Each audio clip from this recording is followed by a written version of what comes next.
This phone is the triple camera setup on the back. We'll check on that in a second. Let's start with the scratch test. Huawei has taken a page out of Samsung's book this time around, wrapping the glass slightly around the edges of the phone. From a durability standpoint, I think it's kind of dumb, because it's just more glass surface area that the frame can't protect during a drop. But it looks cool, so here we are. Like most displays, this tempered glass covered Mate 20 Pro is scratching at level 6, with deeper grooves at a level 7. There is a notch up top, which contains a small speaker grill.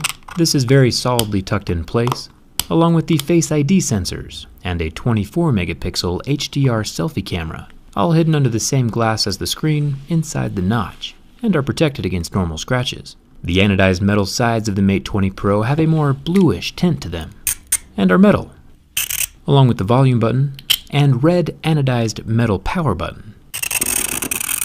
Down at the bottom we have one tiny loudspeaker hole, our USB-C port, and a dual-sided SIM card tray. One side for the SIM card and the other for Huawei's new proprietary nano memory card, which is 45% smaller than your standard SD card slot. It's not super useful though to buy a memory card that can only be used in one place, so we'll see what happens with that. Up at the top of the Mate 20 Pro is an IR blaster, one of the very few phones to include it this year. An IR blaster allows you to change the channels on your TV. With one of those, you don't have to care where the remote actually is hidden. Now for the back. The triple camera setup is covered with glass. Huawei has gone above and beyond the normal dual camera setup this time, providing us with a 40 megapixel normal camera, a 20 megapixel wide-angle GoPro style camera, and a third 8 megapixel telephoto zoom camera. I'm a huge fan of all the options. Huawei's also done something new with the back glass panel this time around. It's textured. This hyper-optical pattern is supposedly non-slip and anti-fingerprint, and is scratch-proof. This is pretty cool, and definitely probably going to be a thing on more phones in the future. Alright, I'm done. Absolutely zero marks were left on the back glass panel. Huawei's textured glass holds up much better than the frosted Pixel 3. Now I'm done.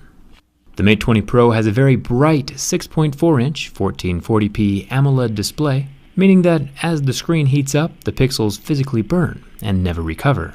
It's almost like taking a lighter to your phone is a bad idea. The screen did last for an impressive 25 seconds though, but then never recovered like an LCD would.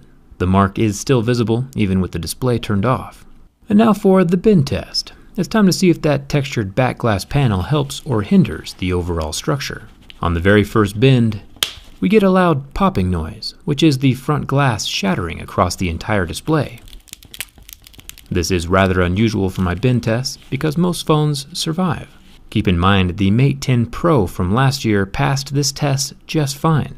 I believe the Mate 20 Pro glass cracked for a few reasons. One, because I bent it, but physically stressing hardware is kind of the point of my channel. The second reason it cracked is because of the level 7 scratches I left on the surface of the glass. Now you're probably like, but Jerry, you scratch every phone with the same picks, and most of them don't obliterate. And you're right. The Mate 10 Pro from last year had a flat screen. This time around, Huawei curved the glass of their screen around the corners right up against the metal, and might not have their tolerance quite right yet, meaning that the metal frame might be more snug on the glass than, say, a Samsung phone, which has the same style of curve, but still survives my tests. Either way, the Mate 20 Pro is still alive. The frame itself is incredibly solid, only the glass is shattered. Unfortunately for me though, the cracks are right over top of the in-screen fingerprint scanner. I'll check to see if that functions really quick. It looks like the phone can still read my fingerprint, even though it's complaining about the sensor being dirty. The sensor allowed my fingerprint to be set, but then never actually lets my finger unlock the phone. So it's safe to say that my fingerprint sensor does not work with a cracked screen. There's multiple levels of security that can be utilized if the fingerprint scanner stops working. I usually reserve my shelf of shame for the completely destroyed devices. My question is, should we start including phones that partially fail?